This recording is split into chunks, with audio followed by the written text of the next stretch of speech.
बाल गणेश और घमंडी चंद्रमा की कहानी।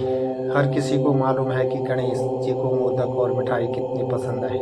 शायद इसीलिए भी वो किसी के भी निमंत्रण को स्वीकार कर लेते हैं और पेट के साथ ही मन भरकर मिठाई खाते हैं। एक बार की बात है, धनपति कुबेर ने भगवान शिव और माता पार्वती को भोज पर बुलाया, लेकिन भगवान शिव ने कहा कि मैं कैलाश छोड़कर कहीं नहीं जा सकता हूँ, और पार्वती जी ने कहा कि मैं अपने स्वामी को छोड़कर कहीं नहीं जा सकती।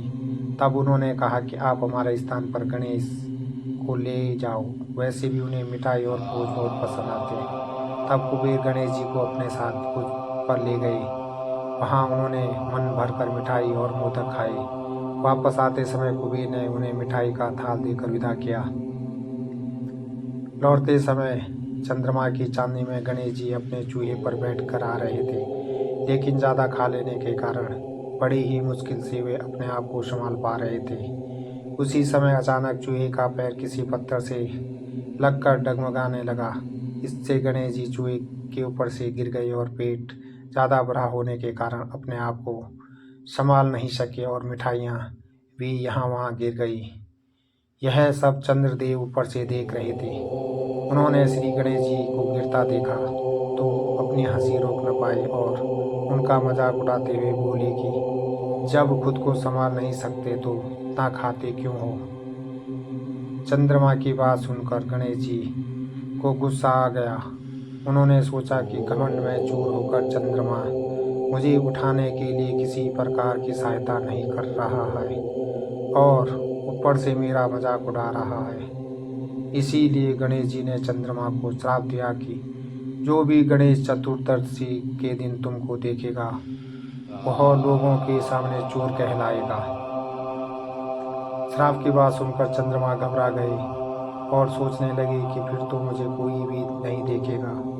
उन्होंने शीघ्र ही गणेश जी से माफ़ी मांगी।